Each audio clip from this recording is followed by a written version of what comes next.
Billionaire's daughter swaps clothes with poor friend, but what happens next no one expected.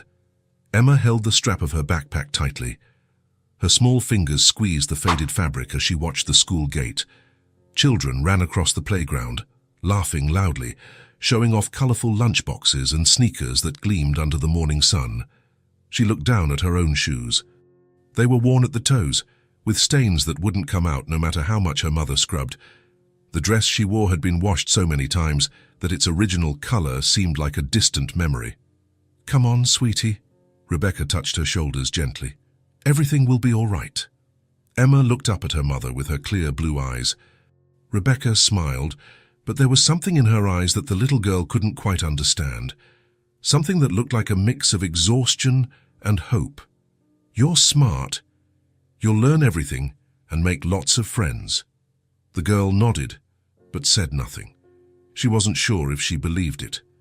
Rebecca knelt and fixed her daughter's blonde hair, tucking a strand behind her ear. "Mommy has to go to work now, okay? The principal will take you to your classroom." Emma watched her mother walk away toward the main building. Rebecca worked there as a cleaner. That's how she had gotten the scholarship for Emma.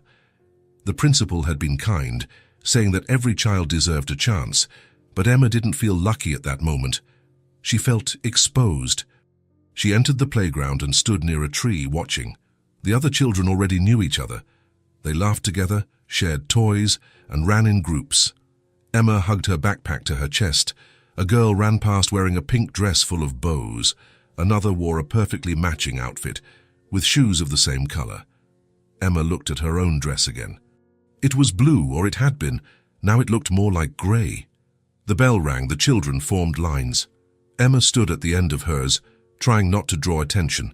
Inside the classroom, the teacher asked everyone to introduce themselves. Each child said their name and something they liked to do.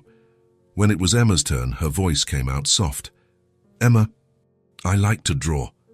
"That's wonderful," the teacher smiled. "You'll be able to draw a lot here." But Emma noticed the glances. Some children were whispering. A boy pointed at her shoes and laughed quietly. Emma felt her face get hot. She looked down and didn't look up again until the teacher started talking about something else. At snack time, the tables filled up. Groups formed naturally, as if everyone already knew where to sit. Emma took out her simple cheese sandwich and looked for an empty spot. She found a corner at the end of a long table. She ate slowly, looking out the window. Outside, the sky was clear, and there were birds on the tree branches. Emma liked birds. They were free. "Hi." Emma jumped. A girl had sat down next to her. She had straight blonde hair and clear eyes that shone with curiosity. She wore a white dress with lace details, new shoes, and a headband in her hair. Emma didn't answer right away. She didn't know what to say. "Are you new here?" the girl asked, and taking a bite of an apple. Emma nodded. "I'm new too," the girl smiled. "My name is Brooke." "What's yours?" "Emma." "That's pretty." Brooke rested her chin on her hands. "You seem nice." Emma blinked, confused. "Why?" "I don't know. You were alone, just like me." "But you have nice clothes," Emma said without thinking, and immediately regretted it. Brooke looked at her own dress and shrugged. "It's just clothes. My dad buys a lot of them." "I don't really care much." Emma didn't know what to say. No one had ever spoken to her like that. They sat in silence for a moment, but it wasn't uncomfortable. It was as if they understood each other without needing words. After snack time, it was recess. Emma went to the same spot under the tree. Brooke followed her. "Don't you want to play?" Brooke asked. "I don't know how to play what they're playing." "Me neither." Brooke sat on the grass beside her. "But we can make up our own game." Emma looked at her, surprised. Brooke was already picking up twigs from the ground and drawing shapes in the dirt. "Look, this can be a castle," she said excitedly. "And these little stones are the people who live in it." Emma watched for a moment, then picked up a twig too. She started drawing next to Brooke's castle. "This is a forest," Emma explained softly. "How cool," Brooke smiled. "Are there animals in the forest?" "Yes, there are rabbits and squirrels." The two of them spent the entire recess creating a world of their own. When the bell rang again, Brooke held Emma's hand. "Let's go back together." Emma nodded, feeling a strange warmth in her chest. Something good. Something she hadn't felt in a long time. During the afternoon classes, Brooke sat next to Emma. When the teacher asked them to color a picture, Brooke lent her new colored pencils. Emma took them carefully, as if they were fragile. "Use as many as you want," Brooke said. "I'll share with you." Emma colored with focus, choosing each color with care. It had been a long time since she had used such good pencils. At the end of the day, just before the mothers started arriving, Brooke looked at Emma with a sparkle in her eyes. "You know what I realized?" "What?" "Your dress looks really comfortable, all right?" Emma looked down, not quite understanding. I guess so." Brooke touched her own white dress. "Mine is pretty, but it's a little itchy here." She pointed to the lace collar. "And I can't sit on the grass properly or it gets stained."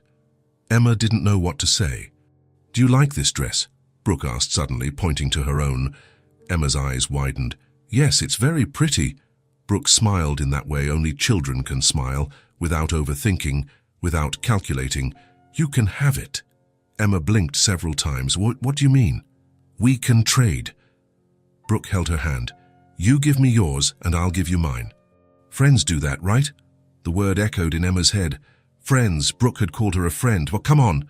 Brooke pulled Emma by the hand. "Let's go to the bathroom and change." The two of them ran to the girls' bathroom. Brooke closed the door and started pulling the white dress over her head. Underneath, she wore a long-sleeved shirt and a skirt. Emma looked at her own faded blue dress. It was old and worn, nothing like that white dress full of lace. But Brooke was there, waiting with a smile on her face, as if it were the fairest trade in the world. "Let's go." Brooke held out the white dress. "This way no one will think it's weird." "Fair's a real trade." Emma felt her eyes sting her, but she didn't want to cry in front of Brooke. With slightly trembling hands, she pulled the blue dress over her head and handed it to Brooke. Brooke took the dress as if it was something special and put it on immediately. "Look," she twirled in front of the mirror. "It's a perfect fit. It really is comfortable." Emma held the white dress carefully, almost afraid of ruining it. She slowly pulled it over her head, feeling the soft fabric against her skin. The dress fit perfectly, and the lace touched her arms gently. She looked at herself in the mirror.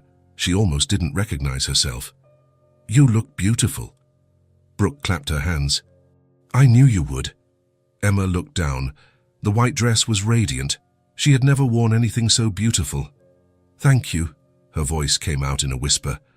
Brooke shrugged, as if it were the most natural thing in the world. "Now we can trade clothes again tomorrow if you want. It'll be our game." The two of them left the bathroom together, hand in hand. They went back to the classroom and packed their things in silence, but exchanging glances and smiles. When the parents started arriving to pick up their children, Brooke waved to Emma before leaving with a tall man in a suit. Emma waved back, gently touching the lace of the white dress. Something had changed that day. For the first time since starting at the school, Emma didn't feel alone. Two 5-year-old girls, from completely different worlds, had found each other, and nothing else mattered but that. Rebecca wiped the damp cloth over the last hallway on the second floor. Her back ached, and she felt the exhaustion weighing on her legs. She had started early that morning, cleaning classrooms, bathrooms, and hallways, but when she looked at the clock and saw it was almost time to pick up Emma, it all seemed worth it. She put her cleaning supplies in the closet and went down the stairs. She washed her hands in the staff bathroom and looked at her reflection in the mirror. She was 32, but sometimes she felt like she was 50.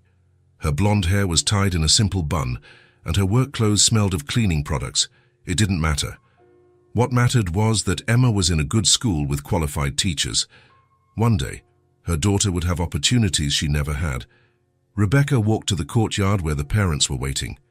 She stood in a corner, away from the others.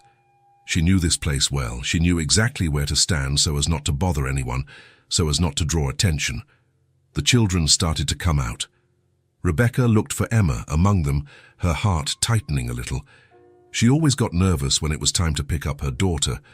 Had she made any friends? Had anyone been cruel to her? Then she saw Emma coming out the door. Rebecca blinked, confused. The little girl walking towards her had Emma's blonde hair, Emma's little face, but The dress. That wasn't the dress Emma had worn in the morning. Rebecca's stomach tightened. It was a clean white dress with delicate lace on the sleeves and hem, an expensive dress. A dress she could never afford. Emma ran to her, and Rebecca noticed something different. Her daughter was smiling, not a shy little smile, but a genuine smile that lit up her whole face. "Mom!" Emma held her hand. Rebecca knelt, getting to her daughter's level. She touched the dress's fabric carefully, as if it might disappear. "Sweetheart," her voice came out low. "Now, where did you get this dress?" Emma swung her feet excitedly. "It's from a new friend."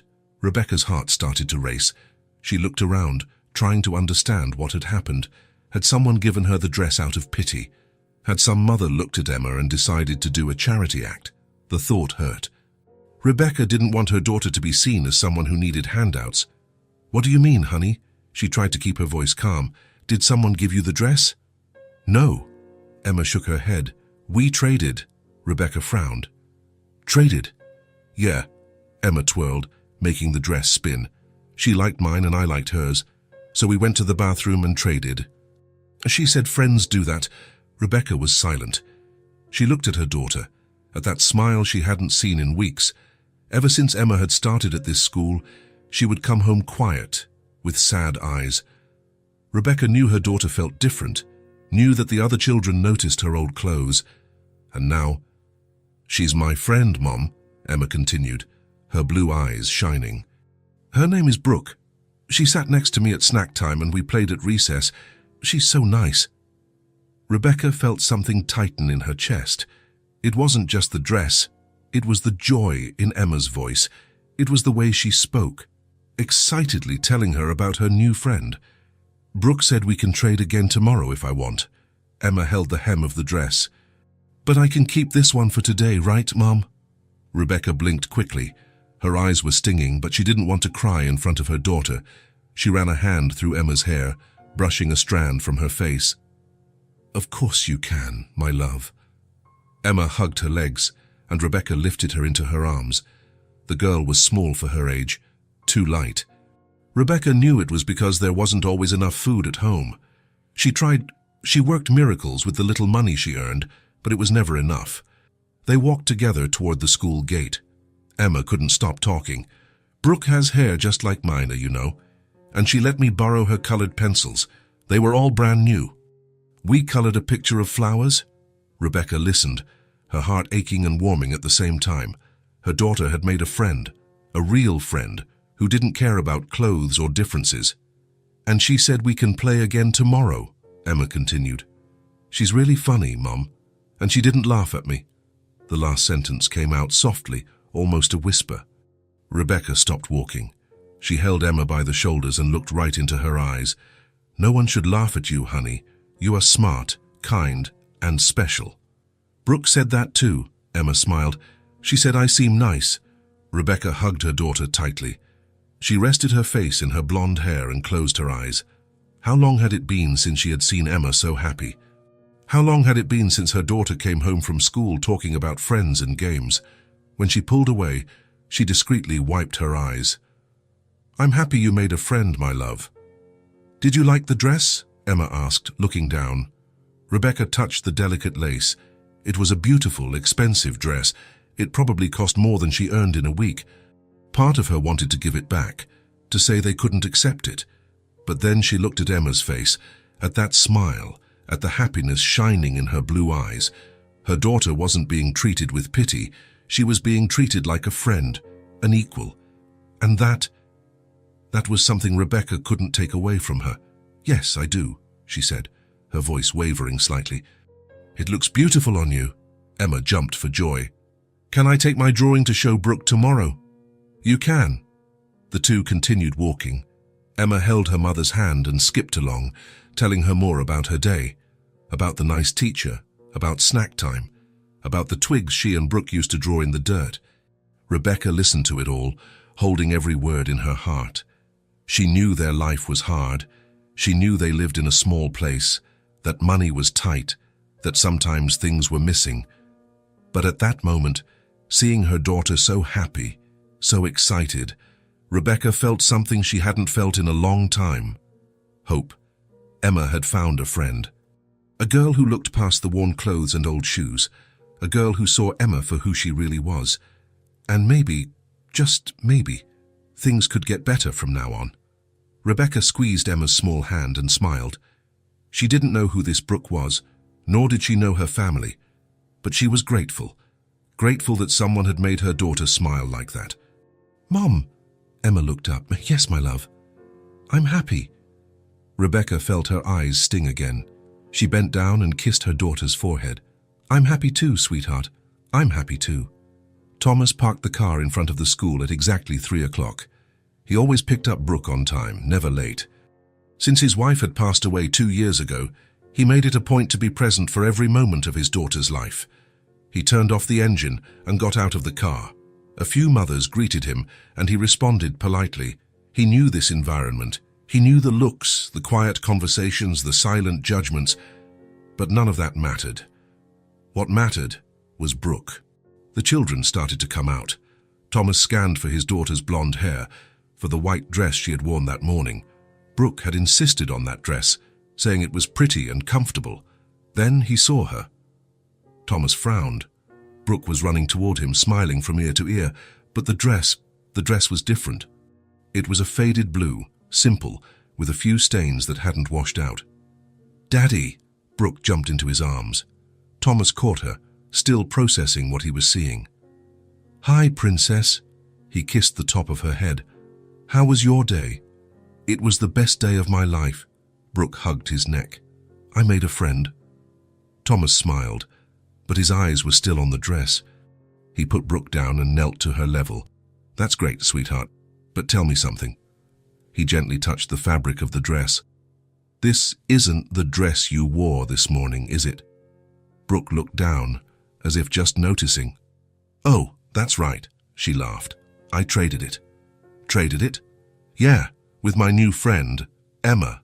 Brooke swung her feet excitedly. "She liked my dress and I thought hers was really comfortable, so we went to the bathroom and traded." Thomas was silent for a moment. He watched his daughter, the smile on her face, the way she spoke so naturally. "And where is your dress now?" he asked calmly. "With Emma," Brooke answered. "I gave it to her." Thomas felt something tighten in his chest. It wasn't anger or worry, it was something different, something that made him want to hug his daughter tightly. "You gave the dress to her," he repeated, more to himself than to Brooke. "Yeah." Brooke held his hands. "I have lots of dresses at home, Daddy. You're always buying me more, and Emma, she only had that one. So I figured I wouldn't miss it." Thomas looked at his daughter. Brooke was 5 years old, and she already understood something that many adults take a lifetime to learn. "I won't miss it," she repeated, her clear eyes shining. "Friends share things, right?" Thomas felt his eyes sting. He ran a hand through Brooke's blonde hair, brushing a strand from her face. "That was a very beautiful thing to do, my daughter." Brooke's smile grew even wider. "You're not mad." "Mad?" Thomas pulled her into a hug. "I'm proud, very proud." Brooke relaxed in his arms, sighing with relief. "Emma is so nice, Daddy. She's shy, but when we started playing, she got really happy. We drew in the dirt with twigs and made up a story about a castle and a forest." Thomas listened to every word, his heart aching. His daughter, who had everything, had chosen to share with someone who apparently had nothing. And she had done it without a second thought, without expecting anything in return. "I want to meet your new friend," he said. "Really?" Brooke jumped with joy.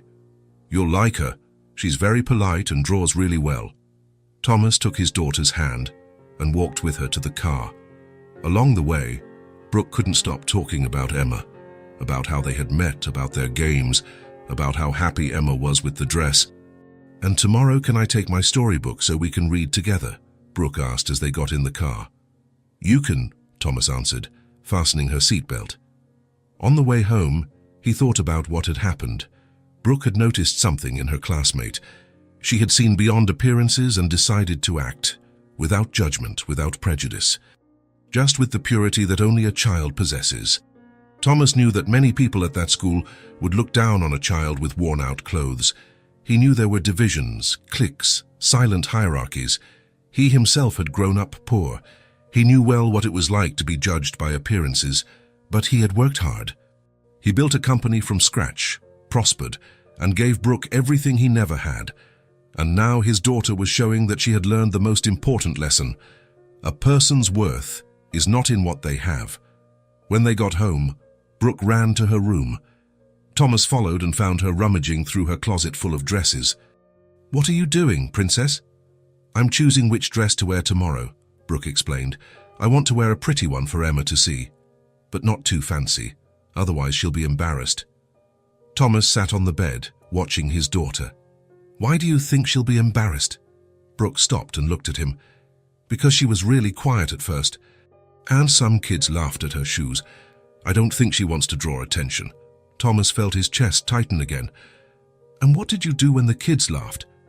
"I said she was my friend, and they shouldn't laugh," Brooke answered simply. "Then they stopped." Thomas opened his arms, and Brooke ran to him. He hugged her tightly, kissing the top of her head. "You're amazing, you know that." "I just did what was right," Brooke said, her voice muffled against his chest. That night, after Brooke fell asleep, Thomas kept thinking. He wanted to meet Emma, to understand more about this friendship, and he wanted Brooke to know that he fully supported what she had done. The next day, Thomas arrived at the school a little early. He entered the building and walked through the hallways, looking for Brooke's classroom. He wanted to see with his own eyes the girl who had captured his daughter's heart. As he neared the classroom, he saw a woman cleaning the hallway.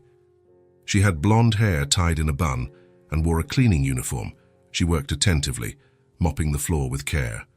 Thomas walked past her and nodded politely. She returned the greeting, surprised, and continued her work. He reached the classroom door and looked through the window. The children were packing up their things. Then he saw Brooke next to a blonde girl with clear eyes. The girl was wearing the white dress Brooke had given her the day before. Emma. Thomas watched the two of them talking, laughing together. The difference between them was obvious. Brooke had a new backpack, impeccable shoes, and her hair was held back with an expensive headband. Emma had an old backpack, worn shoes, but her hair was neatly combed and clean. But when they were together, none of that seemed to matter. They were just two girls being friends. The bell rang and the children began to leave. Thomas waited in the hallway. Brooke came out first and ran to him. "Daddy, I'm so glad you're here." She pulled his hand. "Come meet Emma." Thomas let Brooke lead him to where Emma was standing. The girl had stopped near the door, holding her backpack with both hands. When she saw Thomas approaching, her eyes widened and she took a step back. "Emma, this is my dad," Brooke said excitedly. "Daddy, this is Emma." Thomas knelt, getting to the girl's level. "Hello, Emma. It's a pleasure to meet you." Emma looked at Brooke, then at Thomas. Her voice came out softly. "Hello? Brooke talks about you all the time." Thomas smiled. "She said you two had a lot of fun yesterday." Emma nodded, still shy. "Did you like the dress?" Brooke asked, and pointing.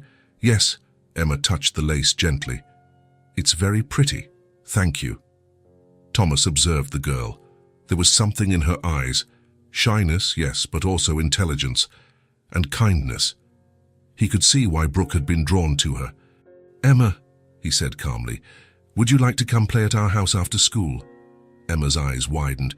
She looked at Thomas, then at Brooke, not knowing what to say. "You can come, Emma." Brooke jumped up and down.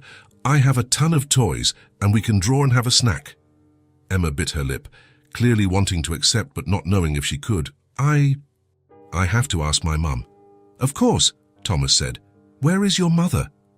Emma pointed down the hall. Thomas looked and saw the woman from earlier, the one who had been cleaning the floor. She was standing there, a few feet away, watching. When she realized everyone was looking at her, she tensed up. Thomas stood up and walked toward her. The woman clutched the cloth in her hands, nervous. "Good afternoon." Thomas extended his hand. "I'm Thomas, Brooke's father." The woman looked at his hand, hesitated, then quickly shook it. "Rebecca." Her voice was low. "Rebecca," Thomas repeated. "Your daughter is Emma, right?" Rebecca nodded, still tense. Her eyes darted from Thomas to the girls, trying to understand what was happening. The girls have become friends, Thomas explained, and I'd like to invite Emma to play at our house today, if you'll allow it, of course. Rebecca blinked several times, clearly surprised. She looked at Emma, who was watching her with hope. I don't know. Mom, please. Emma clasped her hands together. Brooke is my friend. Rebecca bit her lip. Thomas could see the conflict in her eyes. He could see the worry, the insecurity, the fear. I understand your hesitation, he said calmly. But I assure you Emma will be safe, and they will have a lot of fun. Rebecca looked at her daughter again. Emma had that sparkle in her eyes, that hope only children have. You can go, sweetie, Rebecca finally said, her voice wavering slightly. Emma smiled and ran to Brooke. The two hugged, excited. Thomas looked at Rebecca and smiled. We are all the same, he said softly, just for her to hear. What we have doesn't define us. Rebecca stared at him. Her eyes were shining, and Thomas realized she was trying not to cry. He walked back to the girls. So it's settled. Thomas took Brooke's hand. Let's go. Emma looked at her mother one last time, as if needing confirmation. Rebecca nodded, forcing a smile. Be back in the late afternoon, she said. Go and behave, Emma. I will, Mom. In the car, Emma sat quietly in the back seat next to Brooke. She looked out the window, watching the streets, the houses, everything passing by too quickly. You're going to love my house, Brooke chattered excitedly. I have a room full of toys. And there's a big garden too. Emma just nodded, still processing everything that was happening. As the car turned onto a tree-lined street, Emma noticed the houses were different. They were large, with high walls and huge gardens. Nothing like the small apartment building where she lived with her mom. Thomas parked in front of an iron gate. He pressed a button, and the gate slowly opened. Emma's eyes widened. The house was enormous. It had 2 floors, large windows, and a garden in the front with colorful flowers. It was bigger than any house Emma had ever seen in her life. We're here! Brooke opened the car door and jumped out. Come on, Emma. Emma got out slowly, still looking at everything around her. Her feet touched the stone pavement of the driveway, and she felt as if she had stepped into a different world. Thomas opened the front door, and the girls went inside. Emma stopped just inside the entrance. The living room was huge. It had large, soft sofas, a giant television, paintings on the walls, and everything was clean and organized. The floor shone, and there were fresh flowers in a vase on a table. Come on, Brooke took her hand. My room is upstairs. The two ran up the stairs. Emma held onto the railing, afraid of slipping on the clean floor. When they reached the 2nd floor, Brooke opened a door. Emma entered and stood at the door, unable to move. Brooke's room was the size of the entire living room of the apartment where Emma lived. It had a large canopy bed, shelves full of books, an entire bookcase just for dolls, boxes of toys, a small table with chairs, and even a dollhouse in the corner. This is my room. Brooke spun with her arms open wide. Do you like it? Emma couldn't answer right away. Her eyes scanned every corner, every toy, every detail.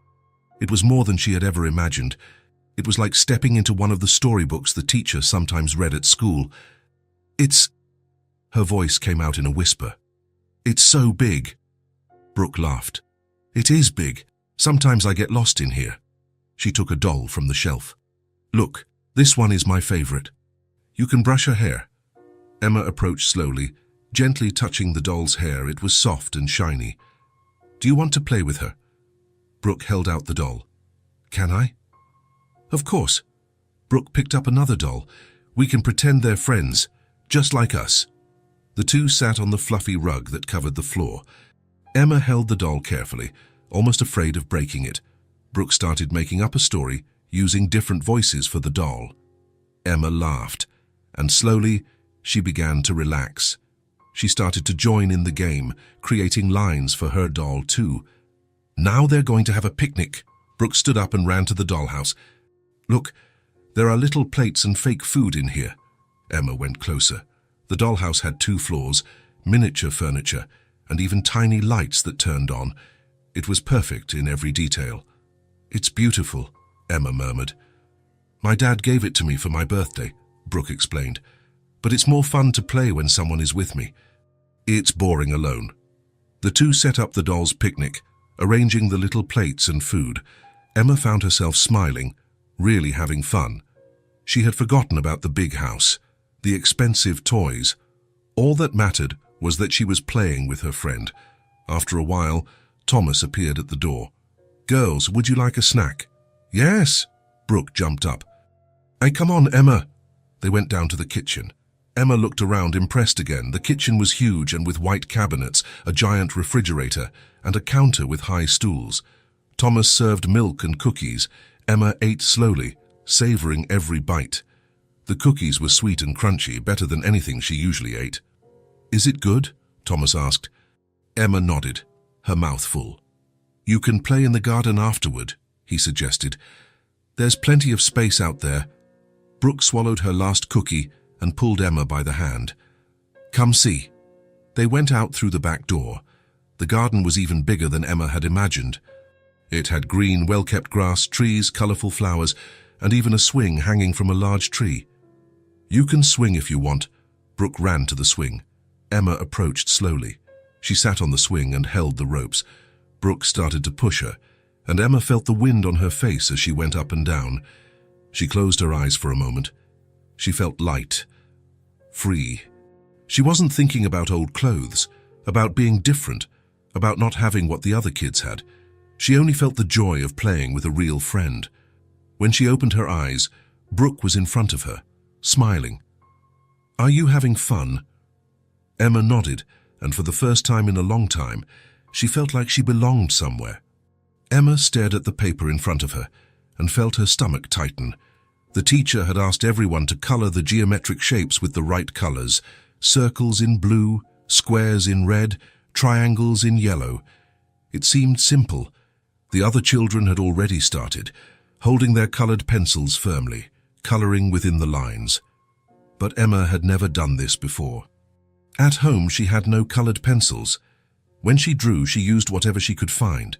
She picked up the blue pencil and started coloring the circle, but her hand trembled, and the line went crooked, crossing the boundary. "Look at that," a girl next to her laughed quietly. "She doesn't even know how to color." Emma felt her face heat up. She lowered her head and tried again, but the more nervous she got, the worse it turned out. "You have to color inside the lines," another boy commented, looking at her paper. Emma gripped the pencil tightly, wishing she could disappear. Her hands were sweating and she felt like crying. Why did everything have to be so hard? "Hey!" Brooke's voice came from across the table. Emma looked up. Brooke had stood up and come over to her, bringing her own pencils. "Want me to show you?" Brooke asked, smiling. Emma nodded, relieved not to be alone anymore.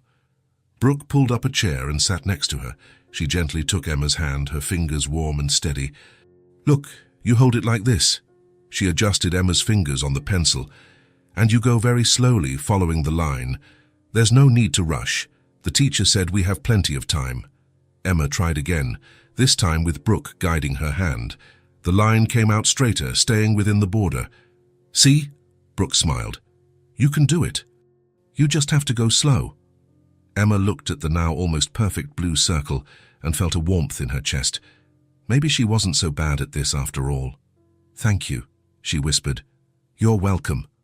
Brooke went back to her seat but kept looking at Emma, encouraging her with smiles and nods. Emma finished coloring the circle, then the square and the triangle. It wasn't perfect, but it was better, much better. When the teacher came by to check, she smiled at Emma. "Very good, Emma. You're improving." Emma felt her face flush again, but this time it wasn't from shame, it was from pride. In the following days, the lessons got harder. The teacher started teaching the letters of the alphabet, asking the children to copy them in their notebooks. Emma looked at the blackboard, at the large, round letters the teacher had written. She recognized some of them, but writing was different from recognizing. Her hand wouldn't quite obey, and the letters came out shaky and uneven. The other children had already filled half a page. Emma was still on the first letter, erasing and trying again. Brooke noticed. She always noticed. At recess, instead of running to the playground, Brooke stayed in the classroom with Emma. "Want to practice?" she suggested, taking out a blank piece of paper. "She practice what?" "The letters." Brooke wrote a large A on the paper. "Look, you just make a mountain with a line in the middle, like a pointy house with a ladder inside." Emma took the pencil and tried to copy it. The A came out crooked, with the middle line slanted. "Almost," Brooke said excitedly. "Try again." "Look, do it like this first." She drew the two top lines, and then put the middle line in. Emma tried several times. Each letter was a little better than the last. Brooke was patient, never complaining, just smiling and encouraging. "This one is almost perfect." Brooke pointed to one of the A's. "You just need more practice." "But the other kids already know how to do everything," Emma said softly. "No, they don't." Brooke shook her head. "There's a boy over there who can't even make a B right, and the teacher said everyone learns at their own pace." Emma looked at her friend. "Do you think I'll be able to learn?" "Of course," Brooke smiled widely. "You're smart. You just need a little help, that's all." Emma felt her eyes sting, but she held back the tears. She continued practicing the letters with Brooke until the bell rang to go back to class. For the first time, she didn't feel stupid or behind. She felt that she could learn, she just needed time. One afternoon, the teacher brought out colorful blocks to teach math. Each child had to count the blocks and write the correct number. Emma looked at the blocks in front of her. There were many. She knew how to count to 10, but after that, she got confused, and writing the numbers was even harder. She started separating the blocks, counting quietly. "Sadek was 2p or 3 moran 4. She got to 8 and stopped. Was it 8 or 9? She wasn't sure. She started over, but lost count in the middle. "She doesn't even know how to count." A boy from across the table laughed loudly. "Look, she's counting wrong." Other children looked. Some laughed too. A whole group started whispering, pointing at Emma. Emma's eyes stung. She wanted to run away, hide in the bathroom and cry until she couldn't anymore. Her hands were shaking, and she couldn't even remember what number she had stopped at. "Hey!" Brooke shot up from her chair so fast it made a noise. All the children looked at her. The room fell silent. "She's my friend," Brooke said, loud and clear, her blue eyes flashing with anger. "Don't laugh at her." The boy blinked, surprised by the firmness in her voice, but she doesn't know. "Everyone is learning." Brooke crossed her arms. "You made a mistake in the painting yesterday, but nobody laughed at you. And last week you couldn't write your name right." The boy turned red and looked down. Some children laughed at him now. The teacher, who had heard everything, came over. "Brooke is right," she said calmly, but her voice was firm. "We are all here to learn, not to judge our classmates. Everyone has their own pace, ma'am, and we need to respect that." The children went back to their activities, embarrassed. Brooke went over to Emma and sat beside her. "Don't listen to them," she whispered, touching her friend's arm. "Want to count together?" Emma quickly wiped her eyes and nodded, trying not to let the tears fall. Brooke helped her separate the blocks, counting slowly, pointing to each one. 1, 2, 3. She went slowly, waiting for Emma to repeat. 8, 9, 10. "See? You were almost right. It was just one more." Emma wrote the number on the paper, with Brooke's help. When she finished, she looked at her friend, her eyes still wet. "I don't know how to do it right." Brooke took her hand and smiled that warm smile that always made Emma feel better. "I'll help you. Friends help each other." Emma felt something different at that moment. It wasn't shame. It wasn't fear. It was gratitude. And for the first time, she felt she wasn't alone in this big, scary world. As the days went by, Emma improved.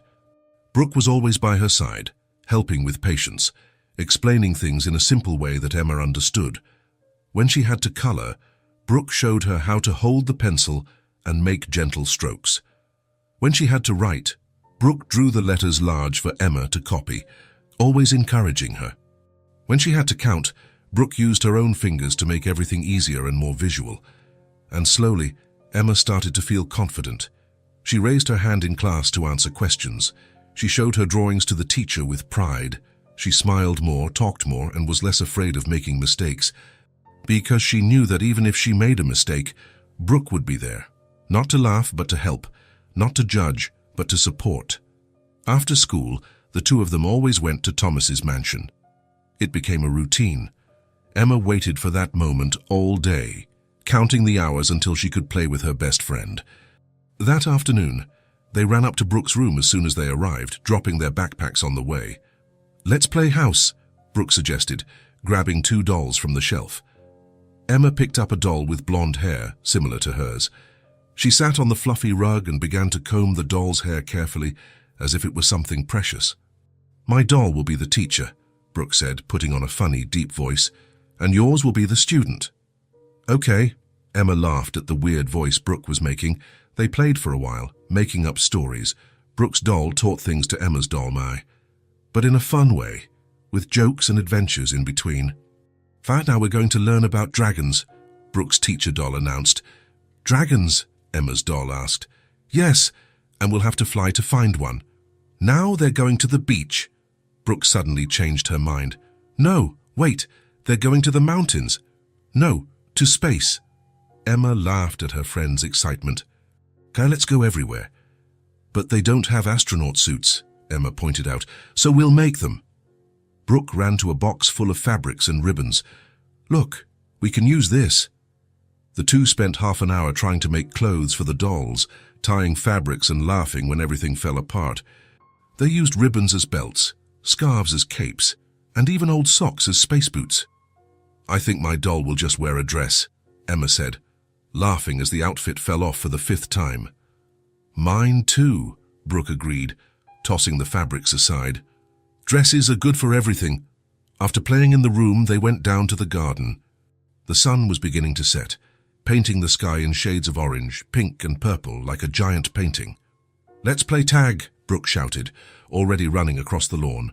Emma ran after her, her feet pattering on the soft, fresh grass. The garden was huge, full of places to hide. She hid behind a thick tree, giggling quietly and trying not to make a sound. "Found you!" Brooke appeared suddenly, with a huge smile. Emma screamed in surprise and started running again. They both laughed so hard they could barely breathe, tripping over their own feet on the grass. "Wait!" Emma stopped, holding her side. "I can't anymore." They both collapsed onto the grass, lying on their backs, looking at the sky that changed color with each passing minute. "Look at that cloud," Brooke pointed. "It looks like a giant rabbit." Emma watched, squinting to see better. "It does. And that one over there looks like a castle with towers." "We can make up a story about a rabbit who lives in a castle," Brooke suggested excitedly, turning on her side to look at Emma. "And he's the king of the rabbits. And there's a dragon that protects the castle." And off they went again, creating imaginary worlds, mixing reality and fantasy in a way only children know how. They invented characters, magical places, impossible adventures, and everything seemed real as they talked. Thomas watched from the living room window, a cup of coffee in his hand. He saw the two girls lying on the grass, gesturing as they spoke, laughing at something only they understood. One blonde, the other blonde too. One in an expensive dress, the other in a simpler one. But when they were together, these differences completely disappeared. They were just 2 5-year-old children, discovering the beauty of friendship. Pure, simple, uncomplicated. As the sun truly began to set, Thomas called the girls inside. "Emma, your mom will be here soon to pick you up." Emma's face fell, her smile disappearing. "Already? But we haven't even finished the story about the rabbit." "You'll be back tomorrow." Brooke held her hand. "We always see each other. We can continue tomorrow." The two went upstairs to wash their hands. In the bathroom, Emma looked at her reflection in the mirror. Her hair was messy from playing, with bits of grass stuck in it. Her face was flushed and sweaty, and there was a smudge of dirt on her dress. But she was smiling, a genuine smile that came from within. "You know," Emma said to Brooke, who was washing her hands beside her, "I was really scared when I started at this school." "Why?" "Because I thought no one would like me. That everyone would laugh at me because of my old clothes and shoes." Brooke dried her hands on the soft towel and looked at her friend. "But I like you. You're my best friend. And clothes don't matter. What matters is who you are on the inside." Emma felt her eyes sting, but this time it wasn't from sadness or shame. "You're my best friend too. My only real friend." They hugged right there in the bathroom, with their hands still damp and their hair messy. A tight hug, the kind that says everything without needing words. When Rebecca arrived to pick up Emma, she found her daughter in the garden, sitting on the grass next to Brooke, both drawing with colored chalk on the stone patio. "Mom!" Emma ran to her. "Look what we made." Rebecca looked at the drawings. There were large, colorful flowers, little houses with smoke coming out of the chimneys, hearts of all sizes, a smiling sun, and two little stick figures holding hands in the center of it all. "This is me." Emma pointed to one stick figure. "And this is Brooke. We're in the magical garden of the Rabbit King's castle." Rebecca smiled, and her heart tightening. "It's beautiful, sweetie." Emma said goodbye to Brooke with a tight hug that lasted several seconds. "See you tomorrow." "See you tomorrow. Don't forget we're going to continue the story." "I won't." On the way home, Emma couldn't stop talking about her day. About the games, about what she had learned in school with Brooke's help, about how Brooke had stood up for her in front of the other children, about the story of the Rabbit King they had made up. Rebecca listened to it all, her heart tightening with gratitude. Her daughter was happy. She was confident. She was becoming the girl Rebecca always knew she could be. And it was all because of a simple and true friendship. A friendship that saw no differences, didn't judge, didn't measure worth by what one had. A pure friendship, the kind that only exists in childhood. Emma fell asleep that night with a smile on her face, dreaming of cloud castles and magical rabbits, of huge gardens and friends who never left her alone. And for the first time in a long time, Rebecca also slept peacefully, knowing her daughter had found something precious. She had found a true friend. Rebecca was scrubbing the floor of the main hallway when she heard footsteps approaching. She didn't look up. She was used to being invisible in that place. People walked past her every day without really seeing her. But the footsteps stopped right beside her. "Excuse me."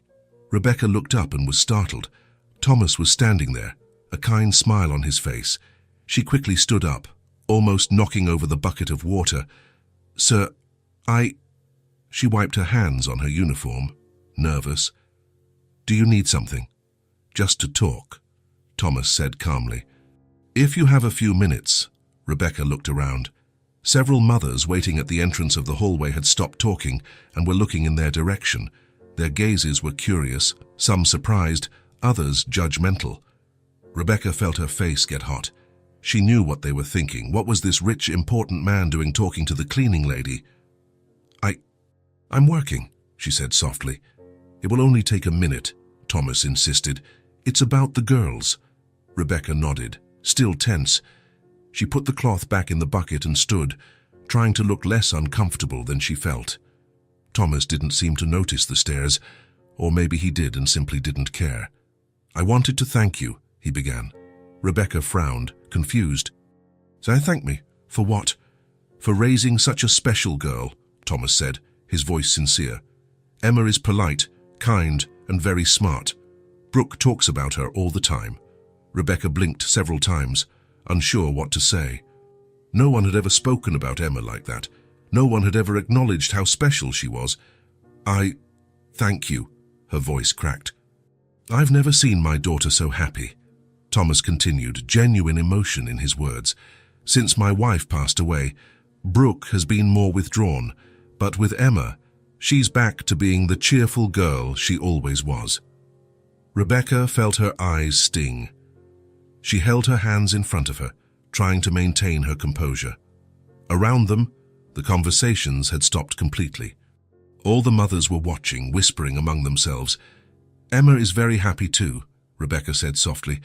"She talks about Brooke all day. I've never seen her so excited to go to school."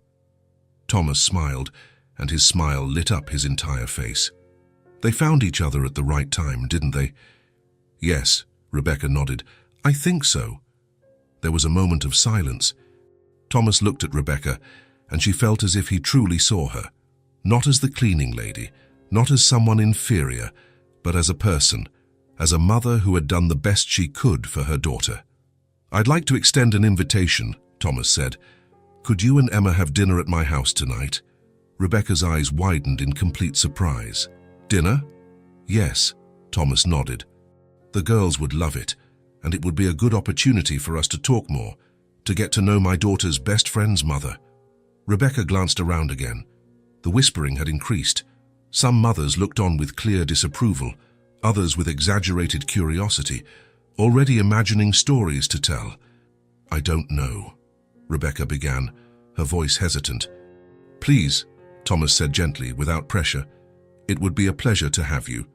Rebecca thought of Emma, of her daughter's happiness, of how Brooke had completely changed her life. And then she thought of herself, of how long it had been since someone had treated her with genuine respect. All right, she finally said. We'll come. Thomas smiled, genuinely happy with her answer. Great, I'll pick Emma up with Brooke after school, if that's okay. It is, Rebecca agreed. Thomas nodded politely and walked away. Rebecca stood there for a moment, still processing what had just happened. Her knees were trembling slightly. Unbelievable, a voice said behind her. Rebecca turned and saw two mothers looking in her direction, not even trying to hide that they were talking about her. She must have offered to do extra cleaning at his house, another muttered, her tone full of malice. Or maybe she's trying to get something more, the first one replied with a wicked smile. Women like that always have ulterior motives. Rebecca felt her chest tighten. She knew people would judge. They always did. But it didn't matter. The invitation had been sincere. Thomas had looked her in the eyes and recognized Emma's worth. He had seen beyond the cleaning uniform and the social differences, and that was more important than any gossip. She went back to work, but with a discreet smile on her lips. That evening, Rebecca and Emma arrived at Thomas's mansion at 7 o'clock. Rebecca had dressed Emma in the best they had, the white dress Brooke had given her, clean and well-pressed. She herself had changed out of her work uniform into a simple navy blue dress, but it was clean and well-kept. She had put her hair in a low bun and applied a little lipstick. Emma held her mother's hand, jumping with excitement. I'm going to show Brooke my drawing. The teacher said it was very good. She gave me a gold star. That's wonderful, my love. Rebecca forced a smile, trying to hide the nervousness she felt in her stomach. Thomas opened the door himself, wearing a casual shirt and jeans. Rebecca was relieved to see he wasn't in a suit, which made everything less formal and intimidating. Welcome, he said with a warm smile. Please, come in. Brooke appeared running behind him, her blonde hair bouncing. Emma! She shouted, jumping with joy. I'm so glad you came. I've been waiting for so long. The two girls hugged as if they hadn't seen each other in days, when in reality they had just been playing together a few hours ago. Come see what I picked out for us to play with. Brooke pulled Emma by the hand. I have a new puzzle and a dollhouse that Daddy assembled. Brooke, Thomas said calmly, with a smile. Let's have dinner first, then you can play as much as you want. Okay, Daddy, but can we be quick? Brooke made a pleading face. We can, Thomas laughed. They went to the dining room. Rebecca looked around, trying not to seem too impressed. The table was large, made of dark, shiny wood with comfortable upholstered chairs. There were beautiful white porcelain plates with gold details, neatly folded cloth napkins, and a centerpiece of fresh flowers. Thomas pulled out a chair for Rebecca, a simple gesture that made her feel respected and valued. Thank you, she said softly, sitting down carefully. Emma sat next to Brooke, and the two were already whispering and laughing. The dinner was served. It was nothing extravagant or complicated, but it was a well-made, home-cooked meal. There was roasted chicken with herbs, fluffy white rice, a fresh green salad, and colorful vegetables. Rebecca noticed that Thomas had made a point of preparing something simple and familiar, perhaps so she wouldn't feel uncomfortable or intimidated. I hope you like it, Thomas said, serving the plates. I'm not a great cook, but I can handle the basics. It's wonderful, Rebecca said, and it was true. Everything smelled good and was presented with care. Emma ate with gusto, talking animatedly with Brooke about the drawings they had made in school. Sir, the teacher said my son was very pretty, Emma recounted, gesturing, because I made really big rays. Mine had a smiling face, Brooke added, and I drew clouds shaped like hearts. That's so cool. Can I make clouds tomorrow too? You can, we'll do it together. Rebecca ate slowly, trying to relax. Thomas asked gentle questions about how her workday had been, if Emma was adjusting well to school, if they lived far from there. She's doing very well, Rebecca answered. Her grades have improved a lot, thanks to Brooke, who is so patient in helping her. They help each other, Thomas said with a smile. Brooke is also learning a lot from Emma. About kindness, about sharing, about valuing the simple things in life. Things money can't buy. Rebecca looked at him, surprised by the depth of his comment. Emma doesn't have much to offer, she said softly, a touch of sadness in her voice. She has the most important thing, Thomas said, looking directly into her eyes. She has a good heart, she has values. That's worth more than any material thing. Rebecca felt her eyes sting again. She looked down at her plate, trying not to get emotional in front of him. No one had ever spoken about Emma like that. No one had ever recognized her true worth. Daddy, can we play now? Brooke asked, having already finished her dinner. Thomas looked at the girls' plates, both empty. You can go, but play in the living room where I can see you. Let's go. Brooke took Emma's hand and the two ran to the living room. Moments later, they heard laughter coming from there. Thomas and Rebecca sat at the table, finishing their meal in comfortable silence. In the living room, Brooke had spread out a huge box of colorful building blocks on the floor. So let's build a giant castle, she suggested, her eyes shining with excitement. With towers, Emma added, already grabbing red blocks, and a bridge. Brooke started connecting blue pieces, and a garden in front. The two sat on the soft rug, starting to fit the blocks together with concentration. Their blonde heads were close together, conspiring over each part of the construction. This tower needs to be really tall, Emma said, stacking blocks carefully. Wait, I'll hold it. Brooke supported the base. Now add another one. When the tower got too high and collapsed, they both laughed so hard they rolled on the floor. And let's do it again, Brooke said, already picking up the blocks. But with a stronger base this time, Emma suggested.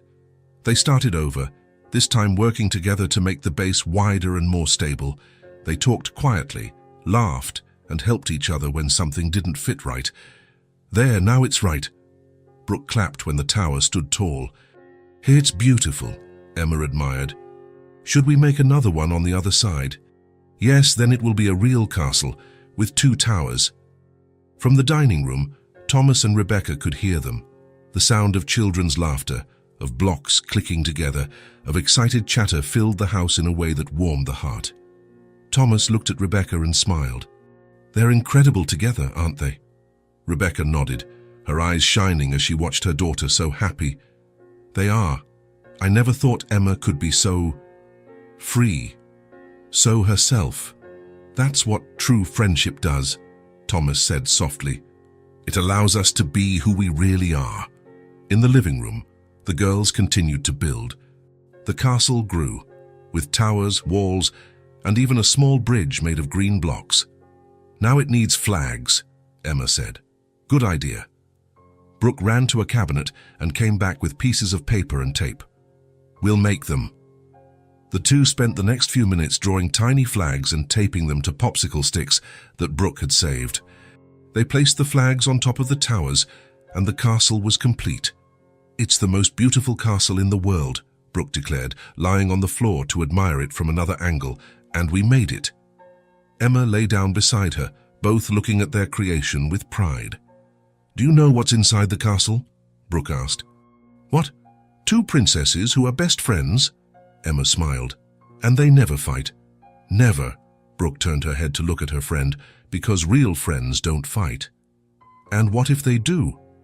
Then they apologize quickly, Brooke answered with the simplicity of a child. Because they're too good of friends to stay mad. Emma held out her pinky finger. So promise we'll always be friends. Brooke linked her pinky with hers. I promise forever. The two lay there on the floor next to their block castle, talking about the imaginary princesses who lived there, about the adventures they would have, about friendly dragons and magical unicorns. From the dining room, Thomas and Rebecca watched in silence, both with a smile on their faces and their hearts warmed by the purity of that friendship. Thomas and Rebecca stayed at the table after dinner. The girls continued to play in the living room. their laughter echoing through the house. Thomas served tea for both of them, and the silence between them was comfortable. "You know," Thomas said, stirring the sugar in his cup, "I have a feeling I've seen you before. Your face seems familiar." Rebecca looked up, surprised. "Really?" "Yes," Thomas frowned. "Maybe it was here at school when I was a child. Did you study here?" "No," Rebecca shook her head. "My family couldn't afford it. But I used to come here a lot when I was little." "Why?" Rebecca held the cup in her hands. "My mother, Margaret, was a teacher at this school." Thomas froze completely. The spoon fell from his hand, clattering lightly on the table. "Margaret," he repeated, his voice a whisper. "Teacher Margaret." Rebecca looked at him, noticing his intense reaction. "Yes. She taught here for 20 years. Did you know her?" Thomas stood up from his chair as if he couldn't sit still any longer. He ran his hands over his face, taking a deep breath. When he looked at Rebecca again, his eyes were shining. "Know her?" His voice broke. "Margaret saved my life." Rebecca's eyes widened. "What do you mean?" Thomas sat down again, but he was clearly shaken. "I was a scholarship student here. I came with patched-up clothes, shoes with holes. The other kids laughed at me, excluded me. I was 8 years old and wanted to give up on everything." Rebecca listened in silence, her heart racing. "One day, she found me crying behind the library," Thomas continued, his voice thick with emotion. "She asked what had happened. I told her I wanted to quit, that I didn't belong in that place. And what did she do? She looked me in the eyes and told me I was just as smart as any other child there." Thomas quickly wiped his eyes. "And she proved it. She stayed after school to help me. She brought me books and school supplies. When my shoes got holes, she showed up with a new pair." Rebecca covered her mouth with her hand. "She always did that, helped without anyone knowing. Margaret believed in me when I was just an insecure boy," Thomas said, looking directly at Rebecca. "Because of her, I studied, worked hard, got a scholarship to university. Everything I am today I owe to her." Rebecca felt tears stream down her face. She always talked about her students. She used to say every child had potential. "She was right," Thomas said firmly, "at least in my case." They were silent for a moment. In the living room, the girls continued to play, oblivious to the emotional conversation. "How is she?" Thomas asked. "Teacher Margaret. Where does she live?" Rebecca looked down, and sadness filled her face. "She's alive, but she's sick," her voice came out softly. "She lives with me and Emma." Thomas's chest tightened. "Sick? Her heart," Rebecca explained. "She's weak. She can't leave the house anymore. She needs constant care."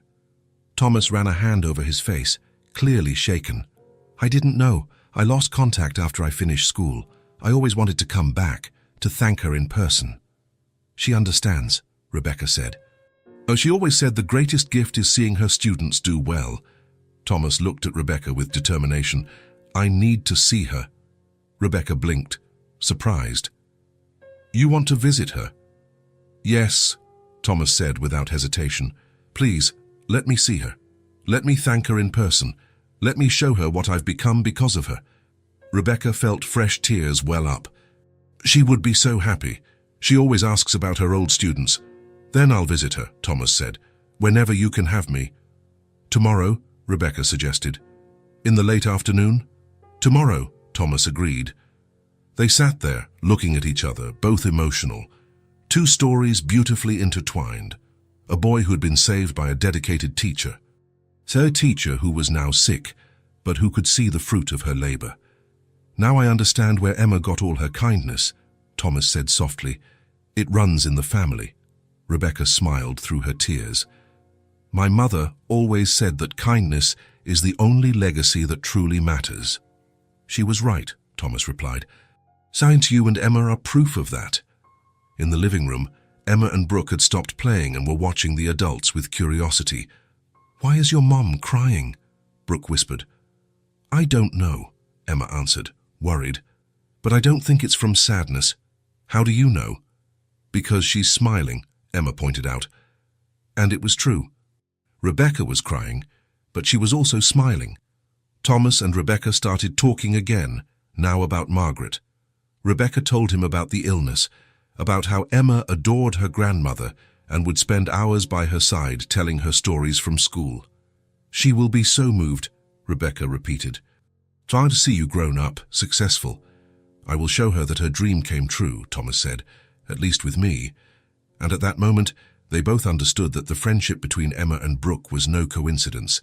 It was as if the universe had conspired to bring these families together, to close a circle that had begun years ago. Now the boy who had been helped had the chance to give back, to show gratitude, to take care of the one who had taken care of him, and it was all because of two 5-year-old girls who had become friends. Thomas parked the car in front of the building and sat there for a moment, just looking. It was an old 3-story building, the paint peeling in some places. Nothing like his mansion, but clean and well kept within its means. He took a deep breath. He was nervous. He hadn't seen Teacher Margaret in over 20 years. Would she remember him? Would she recognize the insecure boy he had been? He grabbed the bag he had brought and got out of the car. Rebecca had given him the address the night before, and he had come alone. Brooke stayed with the babysitter because this moment needed to be special, without distractions. He climbed the stairs to the 2nd floor. The hallway had old ceramic tiles, but it was clean. He reached the door of apartment 204 and knocked gently. Rebecca opened it almost immediately, as if she had been waiting on the other side. "Thomas," she said, her voice nervous. "Day, please, come in." Thomas entered. The apartment was small. The living room and kitchen were practically one space. There was an old but well-maintained sofa, a small coffee table, and a few pieces of furniture. But everything was organized and clean. There were flowers in a vase on the windowsill, and Emma's drawings were taped to the refrigerator. Emma was sitting on the floor, playing with some toys. When she saw Thomas, she smiled. "Hi, did you come to visit Grandma?" "I did," Thomas smiled back. "Can you take me to her?" Emma got up and took his hand naturally. "Come on. She's in her room. Mom said you knew Grandma when you were little." "I did. She was very important to me." Emma led him down a small hallway. There were 2 doors. Emma knocked lightly on the first one. "Grandma, you have a visitor." "You can come in, my love," a weak voice answered from inside. Emma opened the door and entered, pulling Thomas by the hand. Rebecca followed close behind. The room was small. It had a single bed against the wall, an old dresser and a chair next to the bed. The window was open, letting in natural light and a gentle breeze. And there, lying in bed, was Margaret. Thomas felt his chest tighten. She looked so different. Her hair, once brown and full, and was now white and thin. Her face had deep wrinkles, and she seemed smaller, more fragile. But her eyes were the same. They still had that gentle sparkle Thomas remembered so well. Margaret looked at him, frowning slightly, trying to focus. "Rebecca, dear, who is this young man?" Thomas approached slowly, his heart pounding. He stopped beside the bed and knelt, bringing himself to her level. "Teacher Margaret." His voice was choked with emotion. "It's me, Thomas." Margaret blinked, confused for a moment, then her eyes widened. "Thomas," she repeated, her voice trembling. "My Thomas." "Yes, teacher." Thomas felt his eyes sting. "It's me." Margaret raised a trembling hand, touching his face as if she couldn't believe it was real. "My boy," she whispered, "you've grown so much. You're so different." "I'm old," Thomas tried to joke, but his voice failed him. "You're handsome," Margaret corrected, her eyes filling with tears. "You're a man." Thomas held her fragile hand between his. It was so small, so delicate. Nothing like the firm hand that used to hold his when he was a child, guiding him through the school hallways. "Teacher," he said, his voice thick with emotion, "now let me take care of you." Margaret smiled, and that smile lit up her entire face, making her look younger for an instant. "My boy grew up," she said softly, "and became someone important." "I only made it because you never let me give up," Thomas replied, gently squeezing her hand. "So you believed in me when no one else did, not even me." Margaret closed her eyes for a moment, tears streaming down her temples. "I always knew you would go far. I always knew you had something special." I didn't have anything special. Thomas shook his head. I was just a scared little boy, but you gave me courage. You gave me hope. Rebecca was leaning against the wall, crying silently. Emma had carefully climbed onto the bed and was holding her grandmother's other hand. Grandma, don't cry, Emma said softly. Thomas is Brooke's dad. They are best friends, just like you and he were. Margaret looked at her granddaughter, then at Thomas, and smiled through her tears. So it was fate that brought you back together. It was, Thomas agreed. And now I'm going to repay everything you did for me. You don't have to. Yes, I do, Thomas interrupted gently. Tomorrow, I'm bringing doctors, the best I can find. We're going to take good care of you. Margaret tried to protest, but Thomas held her hand more firmly. Please, he said. Let me do this. You changed my life. Now it's my turn to change yours. Margaret looked at Rebecca, who nodded, still crying. Mom, accept it, please. Margaret turned her gaze back to Thomas. There was deep gratitude in her eyes, but also something more, pride. Pride in seeing what that boy had become. All right, she finally said. Thank you, my boy. Thomas stayed there longer, talking with Margaret. She asked about his life, about Brooke, about what it was like to build everything from scratch. Thomas told her every detail, wanting her to know that her effort had not been in vain. You planted a seed, he said, and it grew. It became a big, strong tree. Margaret smiled, tired but happy. Emma showed Thomas her drawings, explaining each one with enthusiasm. Margaret watched, her heart warmed to see her granddaughter so happy and confident. After a while, Margaret started to get tired. Her eyes began to close on their own. You need to rest, Mum, Rebecca said gently. Thomas stood up, but before leaving, he leaned down one more time. Time, teacher, he said softly. I promise you one thing. Margaret opened her eyes, looking at him. Just as you believed in me, Thomas continued, his voice firm and emotional. I will make sure Emma has the same opportunities as Brooke. I will see to it that she never feels less than anyone else, that she has everything she needs to achieve her dreams. Rebecca sobbed, covering her mouth with her hand. Margaret squeezed Thomas's hand with the little strength she had. Thank you, she whispered. Thank you for remembering. Thank you for coming back. I'm not leaving again, Thomas promised. I'll be here whenever you need me. Margaret smiled and closed her eyes, exhausted but at peace. Thomas and Rebecca left the room, closing the door carefully. Emma stayed a little longer, stroking her grandmother's hand until she fell asleep. In the living room, Rebecca sat on the sofa and buried her face in her hands, crying. Thomas sat beside her. I'm sorry, she said between sobs. It's a lot of emotion. I know, Thomas said gently. It is for me too. Rebecca lifted her face, her eyes red. You don't have to do all this. Just you coming here is more than enough. I want to do it, Thomas said firmly. Your mother deserves it. She dedicated her life to helping children like me. Now it's time for someone to take care of her. I don't know how to thank you. You don't have to thank me, Thomas smiled. Just accept the help. For your mother and for Emma too. Rebecca nodded, fresh tears rolling down her cheeks. Emma came out of the room and went to them. Grandma fell asleep, she said, but she was smiling. Thomas lifted Emma onto his lap. Do you know why she was smiling? Emma shook her head. Because she's happy. And do you know why?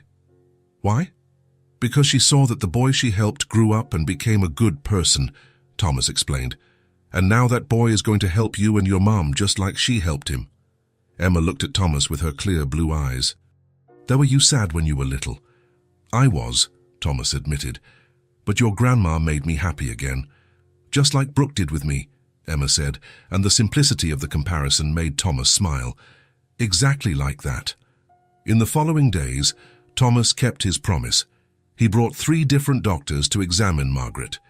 He paid for tests, medications, treatments. He hired a nurse to help Rebecca with the daily care. Margaret began to get better. It wasn't a miraculous cure, but she had more energy, smiled more, and was able to sit up in bed and talk for longer periods. Thomas visited whenever he could, sometimes with Brooke, sometimes alone. He brought flowers, fresh fruit, and books for Margaret to read when she felt better. One afternoon he was sitting beside her bed, talking about the old days. "You know," Margaret said, holding his hand, "I always wondered what happened to you. If you were okay, if you had achieved your dreams." "I did," Thomas said, "and it was all thanks to you." "No," Margaret shook her head. "It was thanks to you. I just showed you the way.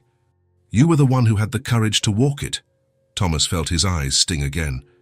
"But without you, I wouldn't have even started." Margaret squeezed his hand. "Then we're even.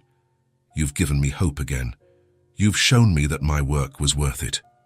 "It was worth so much," Thomas assured her. "You changed my life. And now you're changing Emma's life too, through Rebecca." Margaret smiled, tired but happy. "Kindness begets kindness. That's all I've ever believed." "And you were right." They sat there in comfortable silence, their hands intertwined. 2 generations connected by kindness, by believing in people's potential, by never giving up. And it had all started with a teacher who saw a boy crying and decided to make a difference. Now, that boy had grown up and was making a difference in return. The circle was complete. 3 months later, life had completely changed for Rebecca and Emma. Margaret was sitting in the living room of Thomas's mansion, in a comfortable chair with soft cushions.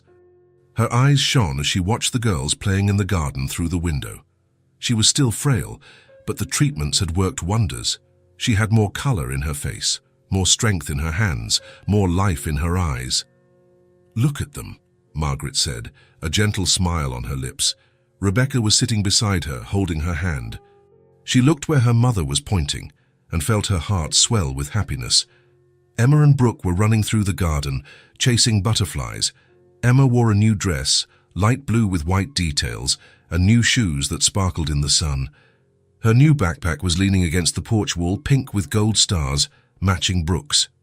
"So get it, Emma," Brooke shouted, laughing. "I'm trying," Emma replied, laughing loudly too. They both collapsed onto the grass, lying side by side, looking up at the sky. Their blonde hair mingled, and it was hard to tell where one ended and the other began. Thomas brought a tray with tea and placed it on the coffee table. "How are you feeling today, teacher?" he asked Margaret. "Better every day," Margaret replied, her eyes still on the girls. "Thanks to you." "Thanks to the doctors," Thomas modestly corrected. "Doctors you brought," Rebecca added, looking at him with deep gratitude. Thomas served tea for everyone. The room was filled with natural light. Fresh flowers decorated the furniture, and there was a sense of peace that filled every corner of the house. "Lunch is almost ready," Thomas announced. "I thought I'd make something special today." "You didn't have to," Rebecca said. "I wanted to," Thomas smiled. "After all, it's not every day we have the honor of hosting Teacher Margaret here." Margaret looked at him tenderly. "You've become a wonderful man, Thomas. I was always sure of it." Thomas sat down, moved. "Only because you showed me the way." "No," Margaret shook her head slowly. "I just believed. The rest was all you." In the garden, Emma had sat up and was making a flower crown with daisies they had picked. Brooke watched, fascinated. "How do you know how to do that?" Brooke asked. "Grandma taught me," Emma explained, carefully weaving the stems. "She used to say that flowers are gifts from nature. Can I make one too?" "Of course." "Come on, I'll teach you." The two concentrated, their heads together, working on the crowns. When they finished, they placed them on each other's heads, laughing at the result. "Now we're princesses," Brooke declared. "Flower princesses," Emma added, making an exaggerated curtsy. They ran back inside the house, bursting into the living room like a whirlwind of energy and laughter. "Look, Grandma," Emma showed off the crown. "We made crowns."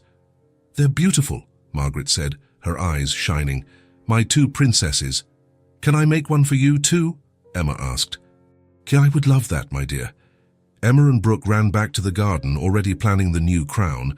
Thomas announced that lunch was ready, and everyone went to the dining room. The table was beautifully set, with pretty plates and a flower arrangement in the center. There was roasted chicken, rice, salad, assorted vegetables, and even a chocolate cake for dessert.